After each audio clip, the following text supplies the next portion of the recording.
Corporation દ્વારા heritage વર્કશોપનું આયોજન કરવામાં આવ્યું. વીએમસી દ્વારા હેરિટેજ વર્કશોપનું આયોજન કરવામાં આવ્યું. વડોદરા શહેરને યુનેસ્કોમાં ક્રિએટિવિટીનો દરજ્જો આપવામાં આવ્યો તે હેતુસર હેરિટેજ વર્કશોપનું આયોજન કરવામાં આવ્યું હતું. વડોદરા મહાનગરપાલિકા દ્વારા હેરિટેજ ટ્રસ્ટ સાથે એમઓયુ કરવામાં આવ્યું. વડોદરા શહેરમાં હેરિટેજ ટ્રસ્ટમાં 129 જેટલી હેરિટેજ બિલ્ડિંગની યાદી બનાવવામાં આવી છે. હેરિટેજ ટ્રસ્ટ દ્વારા હેરિટેજ બિલ્ડિંગનું ધ્યાન રાખવામાં આવશે. વડોદરાના તમામ બુદ્ધિજીવીઓએ તેમનું સૂચન આપ્યું હતું. આજે હેરિટેજ સિટી અંગેના વર્કશોપ છે. આમાં પેનલ ડિસ્કશનો અને જુદા જુદા વિષયો ઉપર ચર્ચા થઈ રહી છે. આપણે જ્યારે શહેરનું વિકાસનું ચર્ચા કરીએ અને એક હેરિટેજ સિટી તરીકે વિકસાવવાની વાત કરીએ, બે મુદ્દાઓ મહત્વના બની જાય છે. એક સુરક્ષાના પર્સ્પેક્ટિવમાં પોલીસ સેટઅપ અને લો એન્ફોર્સમેન્ટ માટેના કયો પ્રકારના સુવિધાઓ જોઈએ છે અને આપણે શું શું કરી રહ્યા છે વડોદરા શહેર માટે આપણે ચર્ચા કરી. અને બીજું બને છે મહત્વનો મુદ્દો મોબિલિટીનો.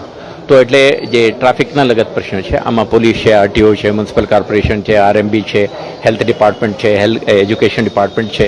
તો મલ્ટી એજન્સી કોઓર્ડિનેશન અને આના પ્લેટફોર્મ કેવી રીતે વધુ ઇફેક્ટિવ બનાવીશું અને વડોદરા શહેરને નેક્સ્ટ લેવલમાં કેવી રીતે અપગ્રેડ કરીશું તે અંગે પણ આપણા કેટલાક સુઝાવો અને ચર્ચાઓમાં ભાગ લીધી છે. આજે 10 તારીખે સૂર્યા પેલેસ હોટલમાં વડોદરાને ક્રિએટિવ સિટી મળે એની માટે એક સેમિનાર થયો છે. આ ઉપરાંત વડોદરા સિટીના જે બીજા પ્રશ્નો છે એની પણ ચર્ચા થઈ છે. આ જે સેમિનાર છે એમાં ગુજરાત સરકારના મુખ્ય દંડક માન્ય બાળોભાઈ શુક્લ સાહેબ, આપણા મેયર પિંકીબેન, બધા ધારાસભ્યશ્રીઓ જેમાં મનીષાબેન, કેયુરભાઈ રોકડિયા સાહેબ, મુખ્ય જે મીડિયા છે અમારું એના આદરણીય તંત્રી સાહેબો એ પણ ઉપસ્થિત રહેલા. જે સબ્જેક્ટ એક્સપર્ટ છે તેમાં એન્વાયરમેન્ટલિસ્ટ, હેરિટેજના અને અન્ય વિષયના એ સબ્જેક્ટ એક્સપર્ટ પણ આજે ઉપસ્થિત રહેલા. આ જે સબ્જેક્ટ છે એના પર બધાએ પોતપોતાના વ્યૂ રજૂ કર્યા છે, બધાએ પોતપોતાના મંતવ્યો રજૂ કર્યા છે, પ્રેઝન્ટેશનો રજૂ થયા છે.